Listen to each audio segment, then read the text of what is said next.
Welcome to the People Sports Podcast. I'm Charlotte Wilder. He's Mark Titus. We are back. It was the one weekend in 2 months that we are not at a college football game together, but you were at one without me. How was your weekend, Mark? I had a great weekend. Ohio State won. We were losing 7-0 to Akron, and I was in the building for that. And we were favored by like 7,000 points. And Akron marched down the field and took a 7-0 lead. And I was having flashbacks to 2 weeks earlier, Charlotte, when I was like, should I leave? Is it time for me to leave? I bit my lip. I bit my bottom lip, just toughed it out, and I said, we're gonna stick around. We're gonna see this through. And then what was supposed to happen happened, and we blew Akron out. But it was for about 5 minutes. It was a little dicey there. I want to talk about something else though, because I have some good news and some bad news as it pertains to this show. Oh God! All right, I don't know which I want first. What do you want to tell me first? Maybe we do the bad news first. Get that out of the way. The bad news is this. I was talking to a friend over the weekend. And he was texting me. His name is Colin Kaepernick, and he famously plays catch with Aaron Rodgers. And he told me, breaking news, that I'm ready to now break here on the People Sports Podcast. Aaron Rodgers is not retiring. It's just it's not happening this year, God. Charlotte. Damn it. Colin told you that? Yeah, he told me. Yeah, Cap. Who... Hold on. Can I just have Are you sure it wasn't Cat? Are you sure it wasn't Karl Anthony Towns who was texting you?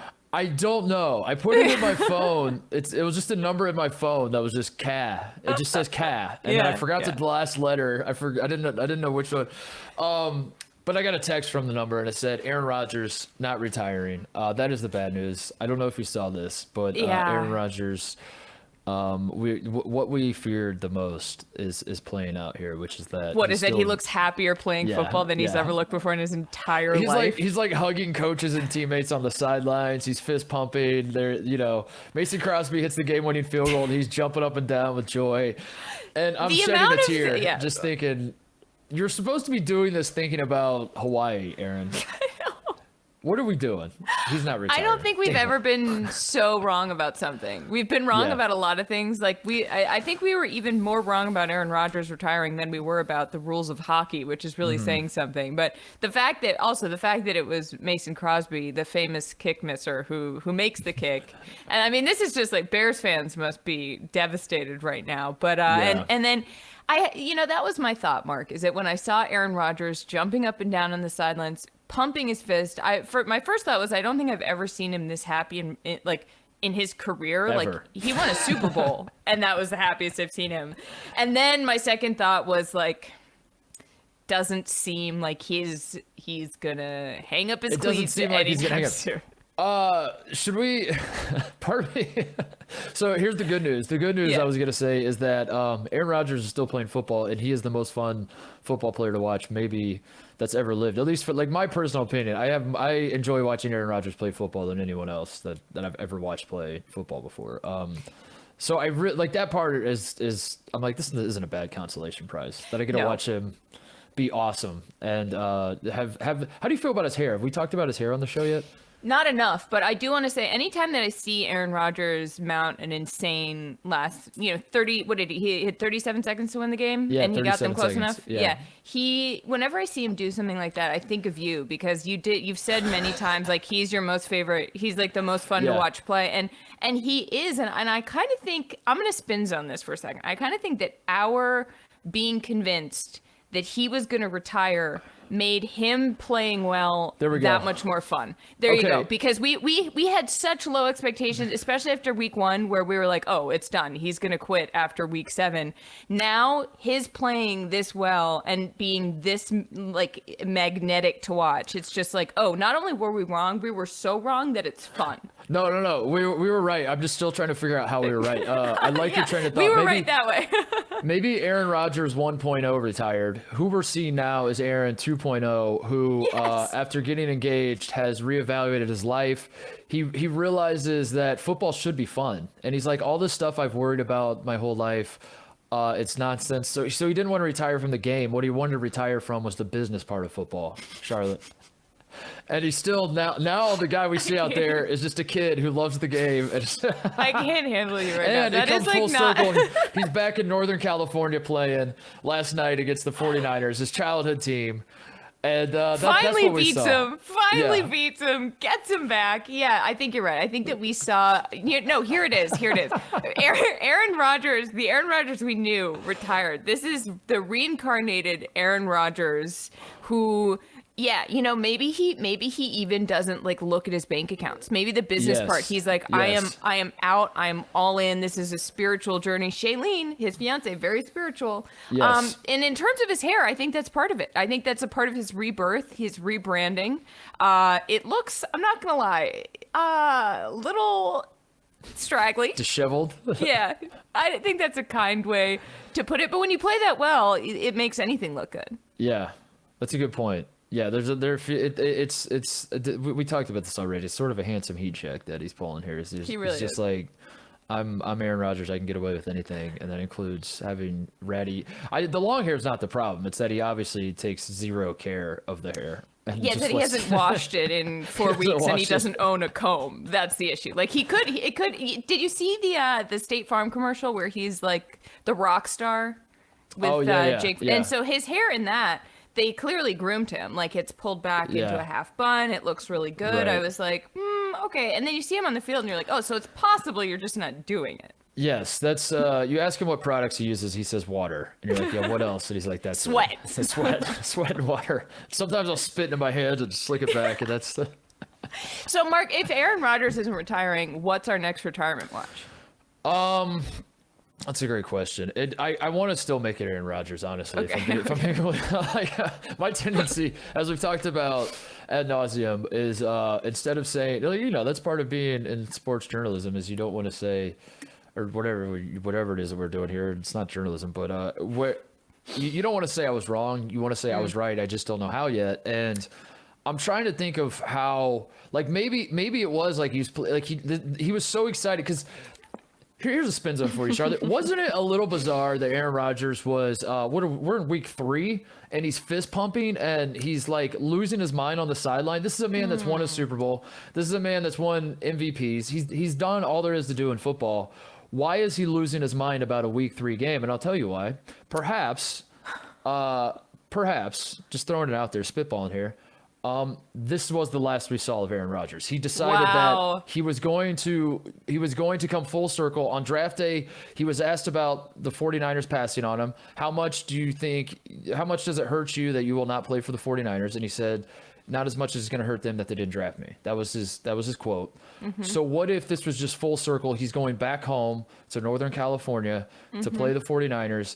And this was always his plan, was just to come back to beat them in not San Francisco, but wherever the hell the stadium is. It's like Santa 2 Clara, hours south some of San garbage. Francisco. Yeah, it's like Santa Barbara.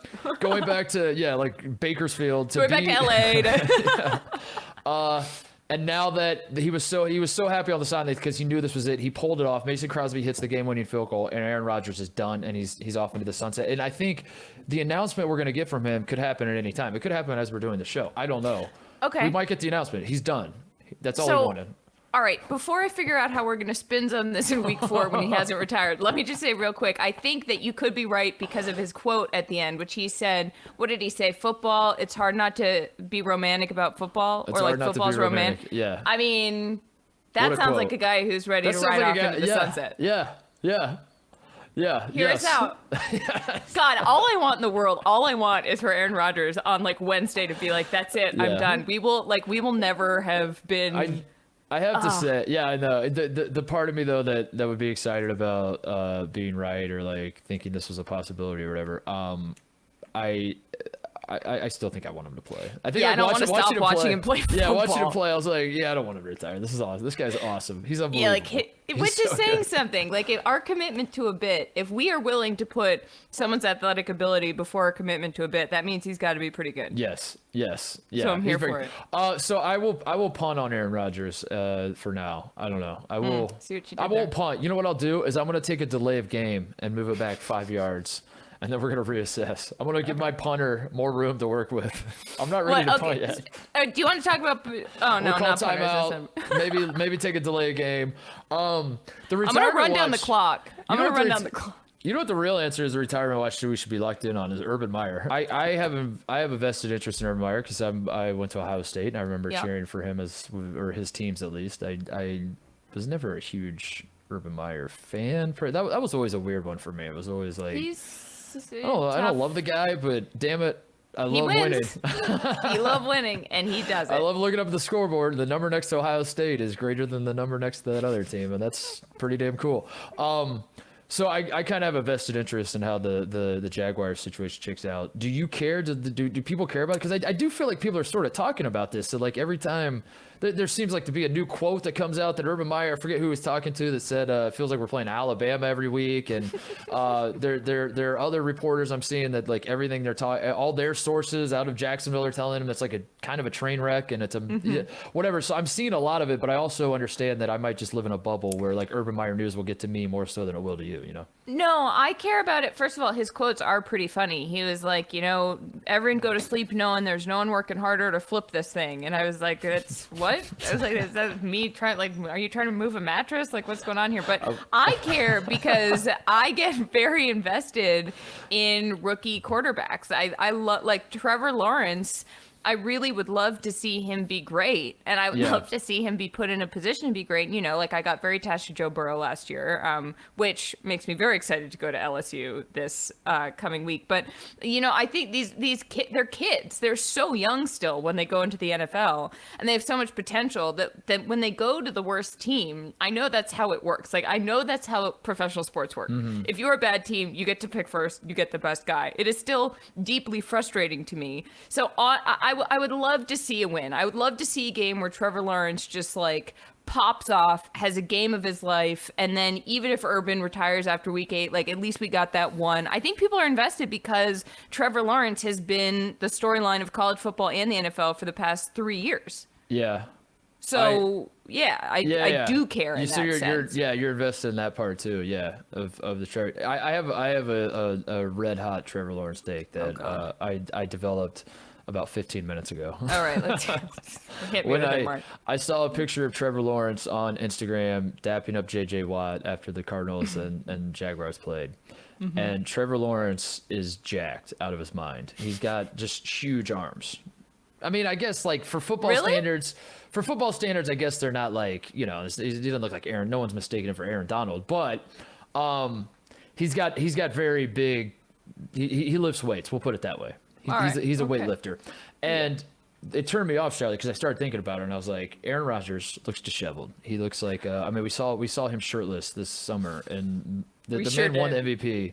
And he looks, honestly, I'm not even saying this as a bit. I genuinely think that I might have a better physique than Aaron Rodgers.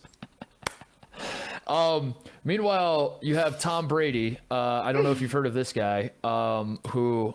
he's got a lot of great work done, this man. The TB12 method is pretty, the results speak for themselves. You would not mistake Tom Brady for a fitness model, even as handsome as he has become and all the work he's done. He's not in like the greatest shape, I'm thinking about like Drew Brees, I guess, was kind of. So my question, I started thinking about it. Is there something like Eli Manning, Peyton Manning? These were schlubbier dudes that like had. Yeah, I love the schlubby quarter. Give me a schlubby quarterback any day. I'm watching Justin Herbert play, and he's in like. I don't mean to suggest that Justin Herbert is not in great shape, but Justin Herbert, again, you're not mistaking him for. He's not on the cover of Men's Fitness, like whatever. And I was like, is there something to this, Charlotte? Is there something to playing quarterback that you don't want to be jacked? You don't want the pythons out when you're playing quarterback, right? I don't know. I was thinking about it. I'm not ready to. So I think Trevor Lawrence should stop lifting weights. That's my. No, let's work on that. I think that maybe he'd be better. I think that there is something so unbelievably endearing about a quarterback who has. It's not a dad bod, but it's dad strength, and it's like a slight level of.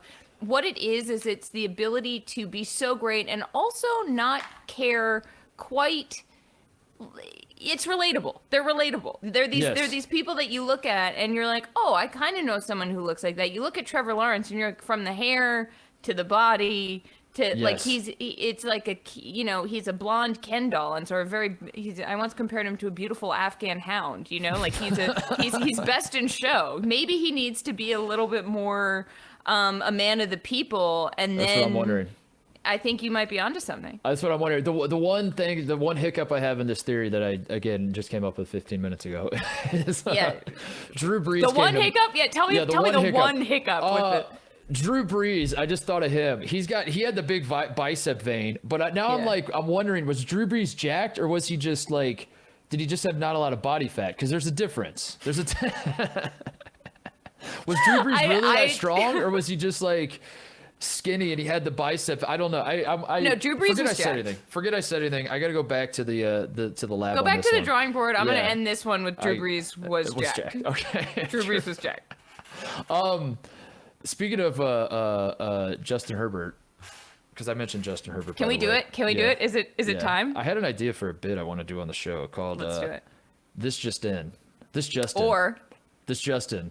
Because we wanted to talk about all the stuff going on in the NFL. And honestly, outside of Aaron Rodgers, and Tom Brady's coming back, but that's next week. Tom Brady coming back to Foxboro. I have a few things that I need to say about Tom Brady returning to Foxboro before it happens, and I don't want to do it yet. So let's do this. Okay. Let's do this, Justin, and then I'm gonna have a quick meltdown, and then we'll move on. That'll be interesting, Sunday. But in looking back on what happened this weekend, there was a lot of Justin talk, and I was like, we should do a segment where we just talk about this just in. This well, Justin. you said I just want to give you a shout out because you said in our group chat we should do a segment called this just in, and then everybody else was like, oh yeah, like as in this just in, and you were like, right. That's the joke. Bit. Yes, thank you for repeating my joke back to me. And everybody. I enjoyed that greatly. I really liked reading all of the text.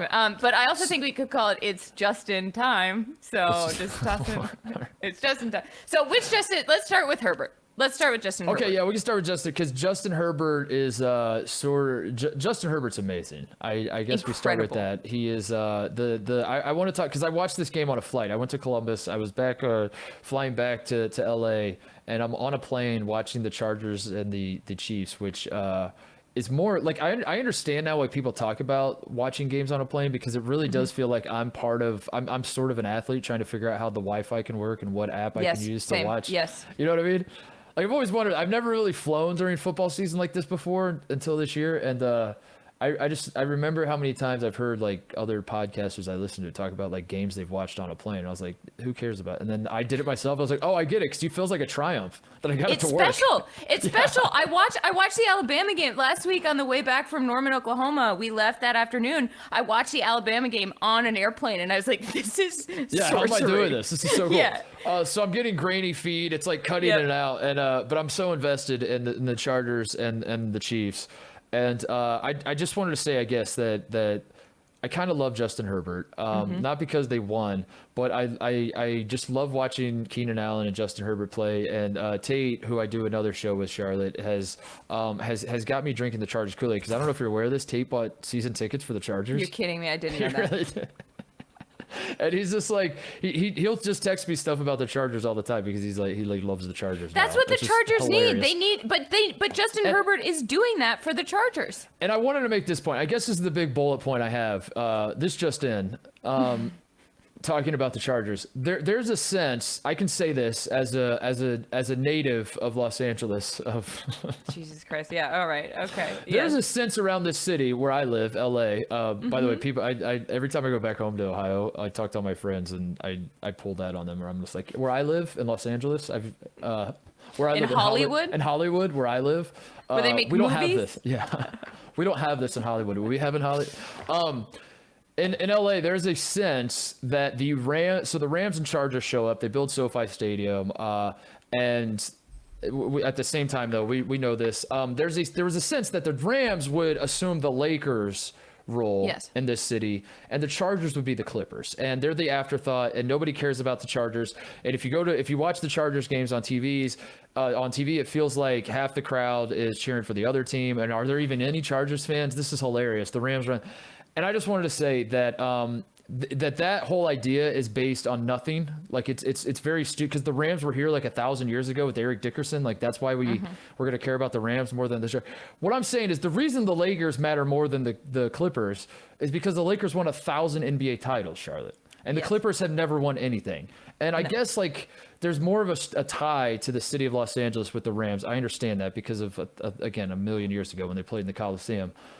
But I just wanted to like do my part to say that the Chargers might be LA's team after all. Like the Rams are good. The Rams are good. They beat the Bucs. I understand the Rams are good. Justin Herbert is more fun. I think the Chargers are more fun. That's what I'm saying. The Chargers are more fun. The Chargers also have more of an upside. Think about it. You got Matt Stafford, who's doing his swan song with the Rams right now. Yep. Sure, he's good, and like maybe this is the redemption he needs. But Justin Herbert was a rookie last year. He got his hair cut by a strength coach, which is still the most baller thing I've ever heard in the NFL. He has an incredible T-shirt tan. Mina Kimes wrote this profile of him where he was talking about. He was like, "Yeah, I really am an introvert. Like he hasn't bought anything that flashy." He's sort of like the Eli Manning school of quarterback, but plays a little flashier and is probably better, which I can't think of a more... Who's better to love than that? Like there's no quarterback you could design to help a franchise that desperately needs fans, because people forget they did play in StubHub Stadium with like 20,000 people. Yeah, like they haven't had fans. And I think that Justin is so likable in such he's so unpretentious, and he's also so good. And now they have this beautiful stadium that people like Tate are buying season tickets. Yes. They're like, hey, I'm all in. And then at the last minute, he has this incredible game winner this weekend, and you're just like, I'm even more all in. Like, what's not to be in on? And it's just more exciting than the Rams, I think. And Sean McVay overshadows whatever's going on. Like I forget who even coaches the Chargers. Like no one cares about who coaches the Chargers. They care about the play. They care about Justin Herbert. I think if we didn't know, like we kind of know Niall Staley because they were killing him. But this is part of the reason why I love the Chargers. Staley goes, the Chargers are in position to kneel the football once, twice, 3 times. I don't know how much time is left, and then kick a field goal for the win. They have the ball first and goal.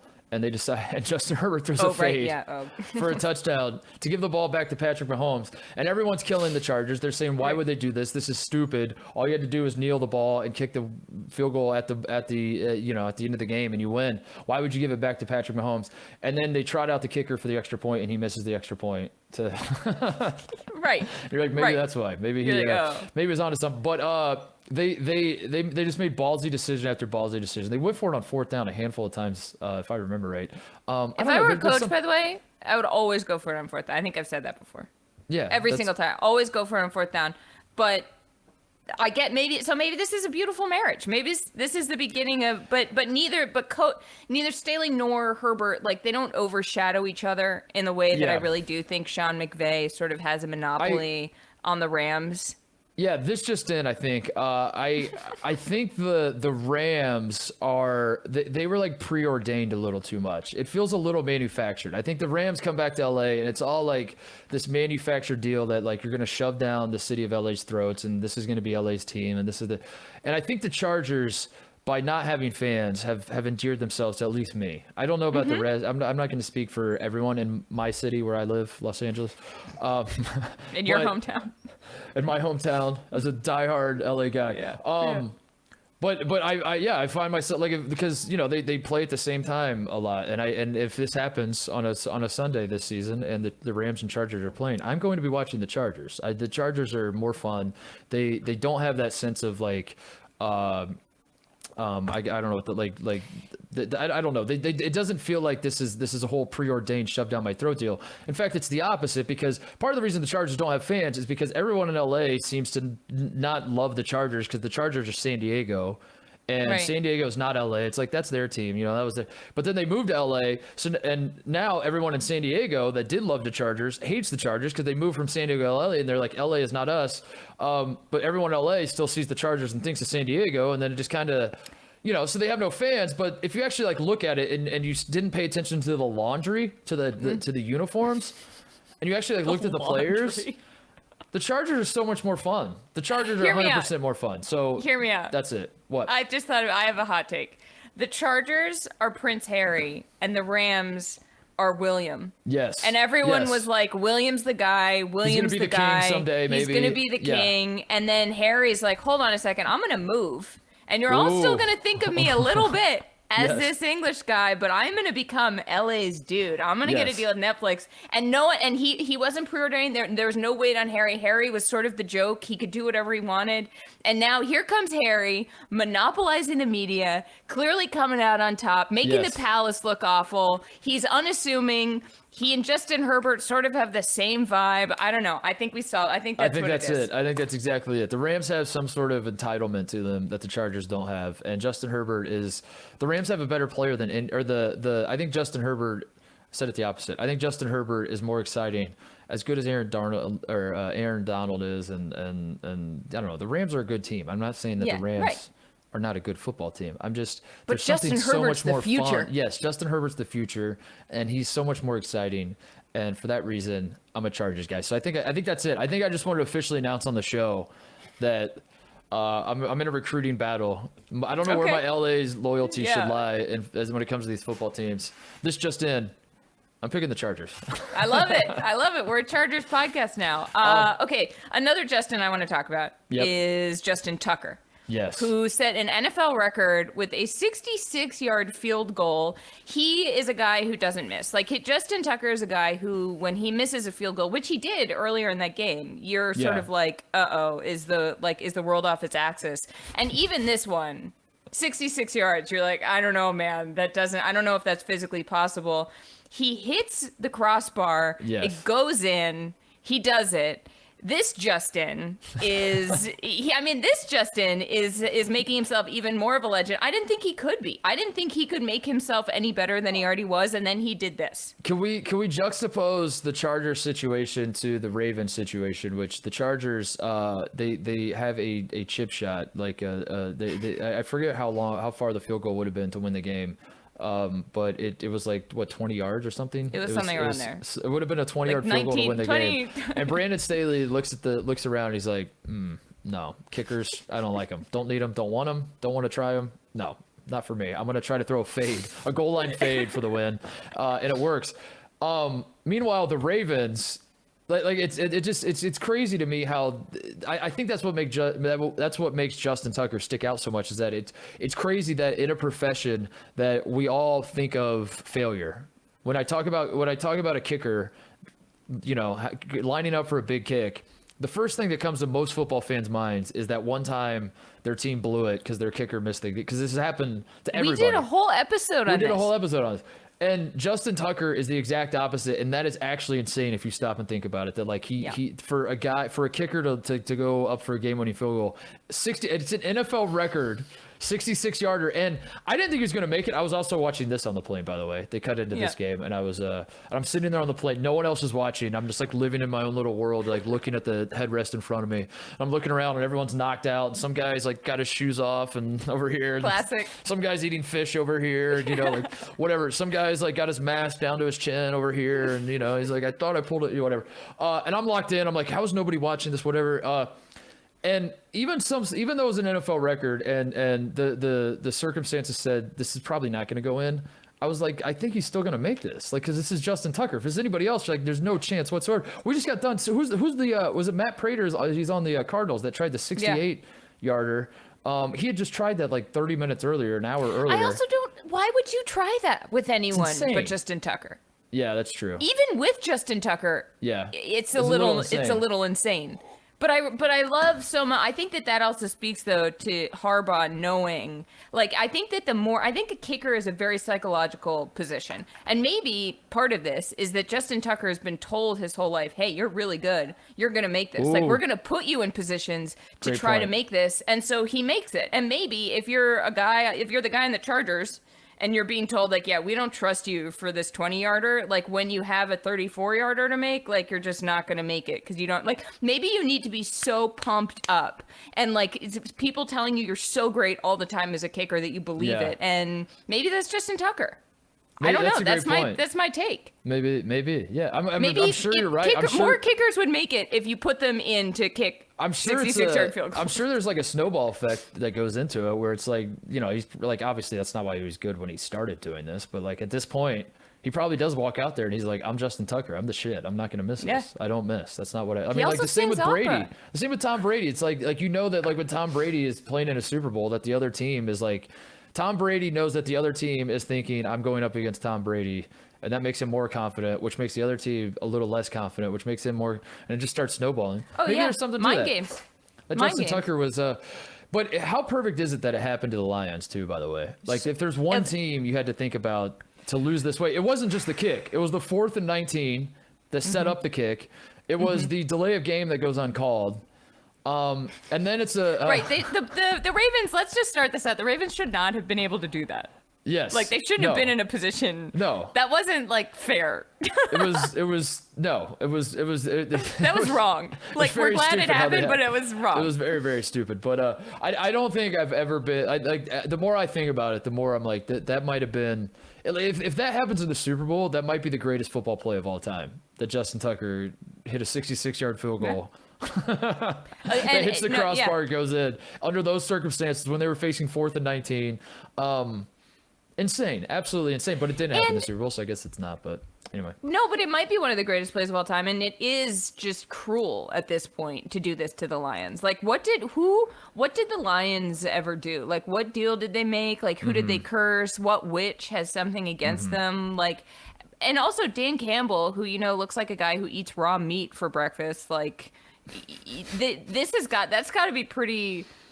How do you keep up that rah attitude when like Justin Tucker's making 66-yard field goals against you to win? I don't understand. I never understood how coaches and players don't get swallowed up by the aura around certain franchises. Like that was, you're a Red Sox fan, I'm a Cubs fan. You remember like when the Red Sox finally broke the curse, like all the players on that team were like, yeah, we don't buy into it. We don't buy. Like, how could you not buy it? I was like, I buy into it. Are you kidding me? We're never going to win. Yeah, as the Cubs were going on in 2016 and working their way towards the World Series, and it was the same thing. I was like, of course you buy into it. We all buy into it. What are you talking about? I don't understand how, if you're a Lions player or coach, how like that happens, you don't just take this week off. Like I would just take the week. I would be like, we forfeit this. Like I need a week to just like take a deep breath and remind myself that I'm coaching the Lions, and no matter what I do, I'm always going to be the Lions coach, and it's never going to work out. Talk about retiring, man. Yeah. I mean, this one, Dan Campbell's like, yeah, I gave it my all. I'm out. Like you have to believe in it at some point. Every Lions fan, like every Lions fan was dejected that it went in, but then they're also like, of course it went in. We're the Lions. That's how this happens. Like why would I expect happiness in my life ever? And the Lions fans are almost, they're like, it goes full circle that they're like happy for Justin Tucker. They're like, you know what? Great kick. Yeah. It's the second time you've done it to us. And you know what? If you do it 2 more times, I guess we get a... Maybe we're Ravens fans now. Who knows?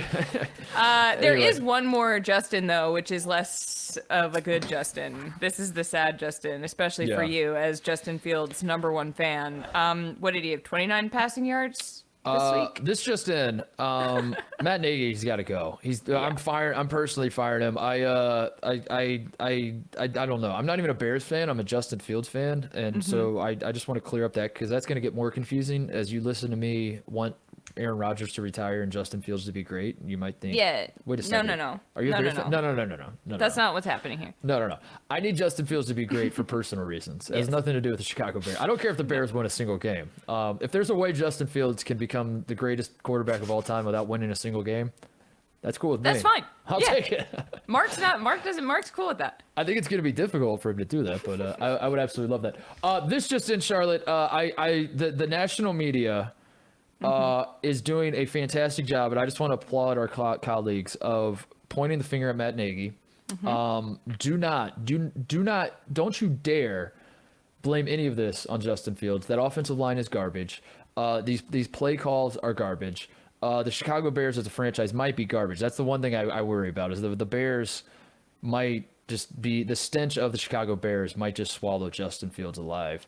And that has me worried. But I think Justin Fields is fine. I think this is actually not that bad. I think that, I don't know, help me out here. You're supposed to like chime in and like make this not be awful that they had 47 total yards.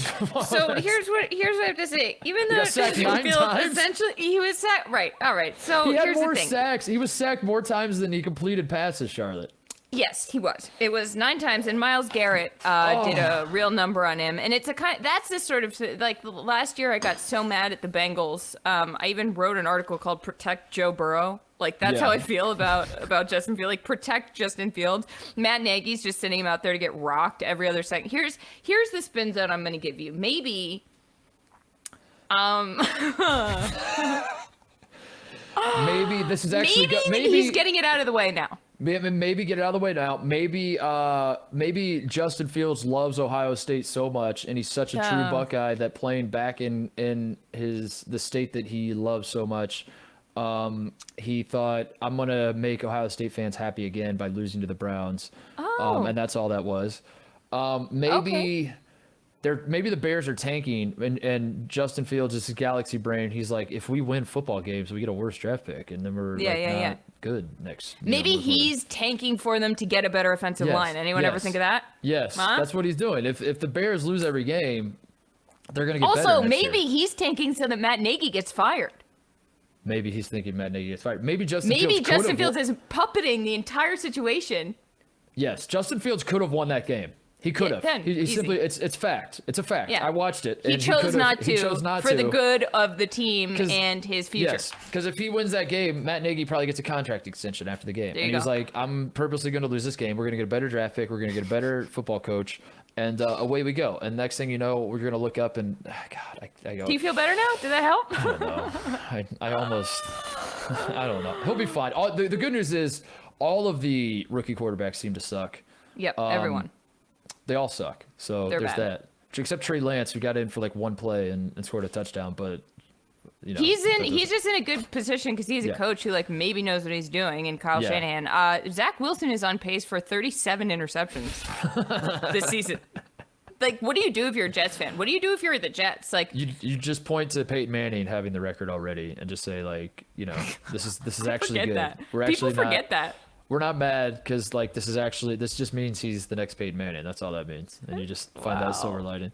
But I guess the reminder here, Charlotte, is that these rookie quarterbacks that were drafted in the first round were drafted in the first round for a reason, because their franchises are garbage and they need help, and they're turning to these guys to save their franchises. And they're like, hey, you're 21. Can you help us? Yeah.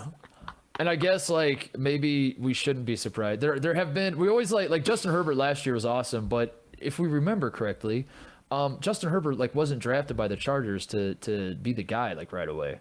Tyrod Taylor was going to start for that team, and Tyrod Taylor wasn't bad at football. He just the guy punctured his lung. The doctor punctured his lung. Yeah, that's not on him.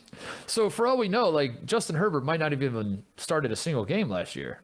And you know, that's not to say like if that's what happens, then he's not going to end up being a good, or I don't know. The point is like every so often there's a rookie quarterback that plays really well, and then that becomes the new expectation that every rookie quarterback has to be just as good as that guy was. And this just in, not every Justin is created equal, and Justin Herbert could be good. It's not. It's not the dog that craps the fastest. It's the dog that craps the longest, Charlotte. And Justin Fields, he. You really did go back to Ohio this weekend, didn't you? Oh my God, that's like a straight out of the. I know that's a saying I've never. That's incredible. The one thing I will say too, though, is that my guy Joe Burrow, he's playing very well. So between Justin Herbert and Joe Burrow, they're making the rookies, because they were rookies last year and they somehow like powered through. They're making this year's rookies look real bad. We just blame. I think the move here is you just blame it on like external factors, even if like. Because I think you do look around at all the other rookies. Like Mac Jones isn't great. I know like Patriots fans try to talk. He might be okay, but he's not. There's nothing to be. You're not excited about Mac Jones, of course not. Zach Wilson is like. Trevor Lawrence is throwing I saw he threw like I watched like 5 seconds of the Jaguars Cardinals game, and it was just in time to just in time. For. The Jaguars ran a flea flicker, and Trevor Lawrence that was the worst. A horrendous interception. That was the worst throw. Yeah. So I think the move is if you're a fan of one of these players or one of these teams, these rookie quarterbacks, you blame it on like external factors, like some macro forces at play here of like, is COVID doing something still? Like is there something about like the protocols of how these guys are practicing that is like throwing them. Is there something about like the NFL, the structure of the NFL as a whole in 2021 that is keeping all these guys down? You also blame it on the coach. You blame it on the coach, yes. You blame it on the coach. You blame it on the fact that you blame it on the O-line. You blame it on the somehow it's a special teams coach fault. Like you find there and blame it on you the know rules. what? You blame it on the refs. You gotta give it. Yeah, the refs. Oh well, the refs were awful. The refs were horrendous. You also have to say anytime there's a rookie meant to save the day, all you have to say is give it a year. Give it a year. Yeah. Give it a year. And speaking of that, I have to say one thing before Mac Jones and Tom Brady face off. Okay, Tom go Brady ahead. is going back to Foxboro to play the Patriots. It is the only thing that anyone's going to be talking about this whole week. It's the only thing we're going to be talking about once it happens. Tom Brady is going to absolutely murder the Patriots with the Buccaneers. Bill Belichick gave a press conference where he was like, I'm not talking about this because I already have. And the reporter was like, actually, you haven't. He had a press And conference Bill where he said, I'm Belichick not was going to like, talk about it. Yeah, they were like, why? They were like, do you regret letting Tom go? He's like, I've already talked about this. And the reporter was like, you actually haven't. He was like, we put out a statement. He was like, well, are you like, do you regret it? And Belichick's like, we're on to Cincinnati. That's and a HIPAA violation. And then And I want to say that as a Pats fan, I have gone, this emotional roller coaster of the past 2 years has sucked. And I have gone back and forth to be mad at Tom, even though I shouldn't have ever been. And now it's just entirely Bill's fault. And I don't know, I don't know if I'm going to be able to watch the game. Yeah. That's all I have to say. I don't weird. know if I will emotionally be able to handle it because I will be rooting for Tom. I will be hating the fact that they're winning. It'll be at Foxboro. Mac Jones will be out there doing, like throwing at least 4 interceptions and getting rocked by the defense. I don't know. That's all I have to say. All I have to say is to my fellow Patriots fans, if you can't watch, protect your mental health. Do what's best for you. Self-care. There's going to be a lot of cheering for Tom Brady and the Buccaneers, and this is going to be a tough weekend for Boston sports fans as a whole because I think you guys are going to get absolutely killed. We're going to get robbed on the field and off the field in the sense of as the Buccaneers as Brady throws a touchdown to Gronk and you pan to the crowd and there's 2 people in patch jerseys high-fiving each other. That's going to be a terrible look for your people, Charlotte. And I think it's going to happen. It like physically hurts. Like I actually can't think about Tom Brady throwing a touchdown to Rob Gronkowski in Buccaneers uniforms in Foxboro. Yeah, it's Oh god. That sucks too. Like if the Patriots were good and you thought the Patriots might win, it might be a little easier because you'd be like, welcome back, Tom. But we also we're better without you. We're fine without you. Whatever. We're not. But you're not. We're not. Tom is very much he's already won the breakup and he's continuing to win it. Now he's just like twisting the knife, It's almost mean. If I were Tom, I might be like, are you sure? Like, should we? This feels gratuitous. It's like they get it. Man. We get it. Anyway. Speaking of breakups, the other thing I wanted to say, speaking of breakups and coming together and all that kind of stuff, there was one other development in the People Sports Podcast world that I think we got to touch on very quickly, and then we could read some emails and get the hell out of here. Yeah. Bryson DeChambeau and Brooks Koepka, for a moment in time, for one single moment in time, did not hate each other as Team USA won the Ryder Cup. And I witnessed it with my own eyes. I guess it wasn't my own eyes. Via someone else's camera. They hugged, Charlotte. These two men hugged.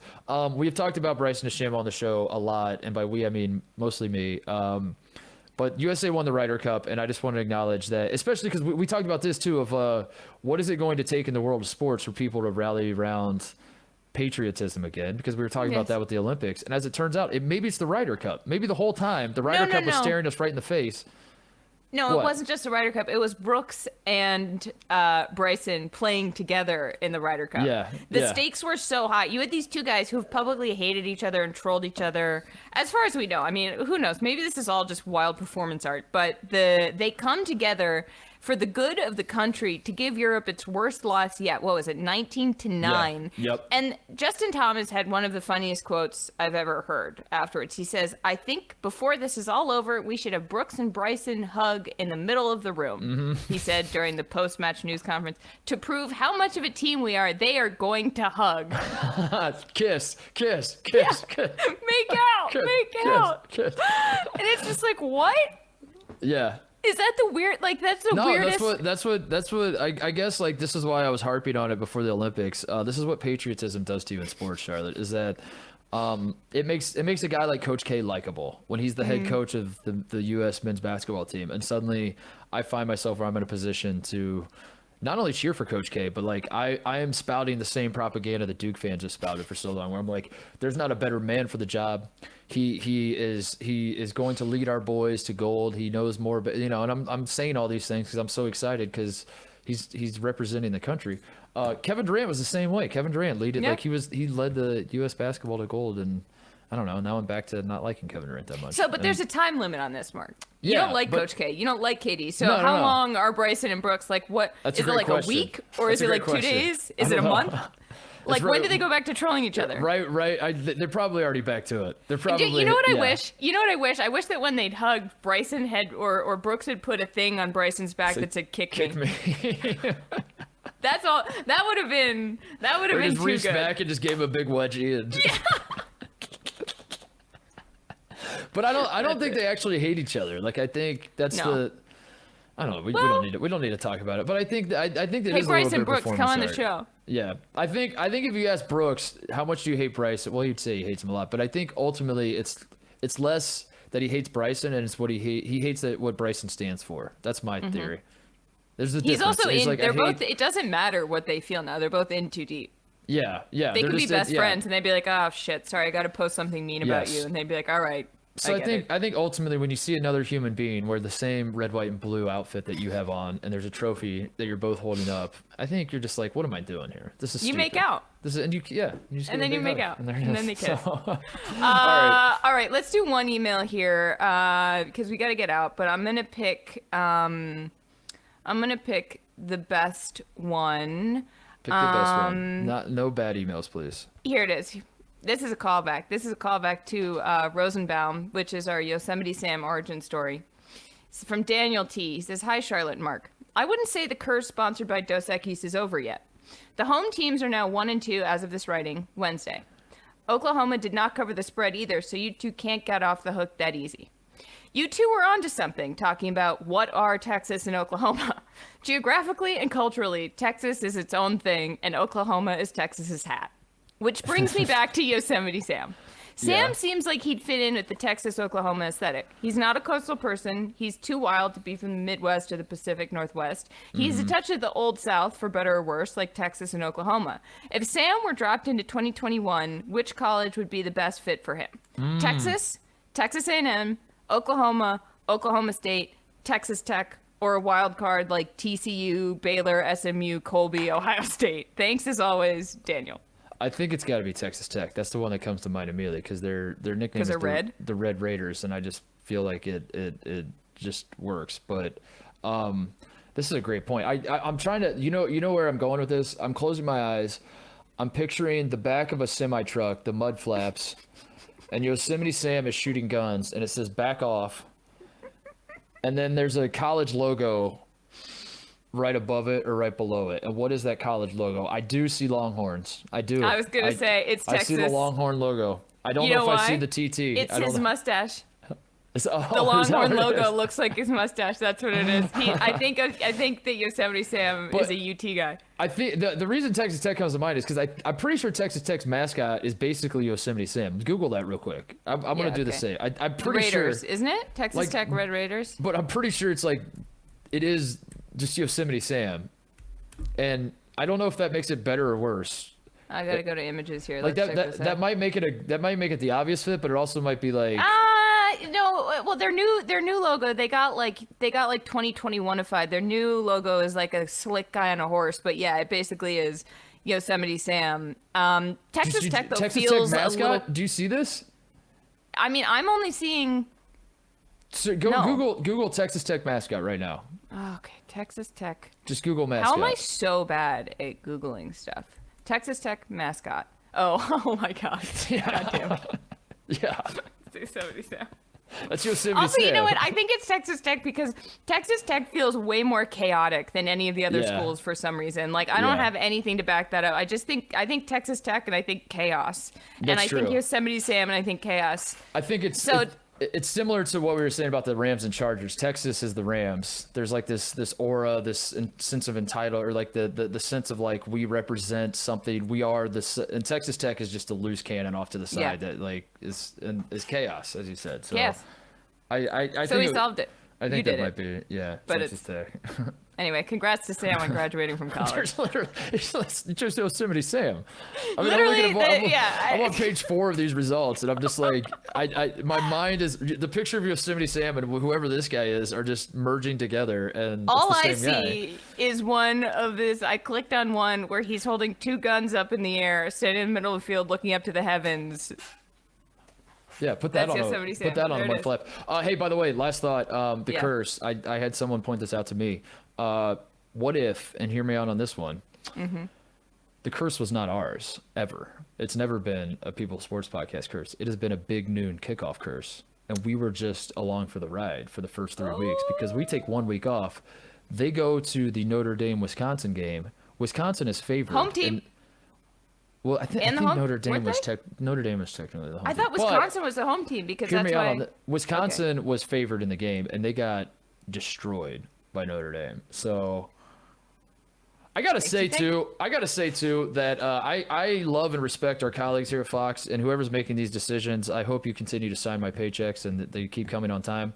But whoever is deciding that we have to invest as a company in Wisconsin football, I mean, like, can we pull the plug on that? Like, what the? Big Noon has been to 2.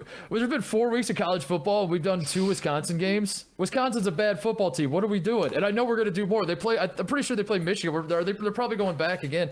I'm worried. I'm worried about. We just gotta believe, Mark. We gotta believe. We gotta keep that torch lit. We gotta hold out the Graham Mertz will someday not fumble the ball. It's not a curse at all. It's just Wisconsin. Like, ultimately, that's what it is. It's just Wisconsin. It's like, this isn't a curse. It's Wisconsin. The curse is Wisconsin, and maybe Ohio State that 1 week, but mostly Wisconsin. Well, we'll see what happens this weekend. All right, that's it. See you, everybody. Bye, guys.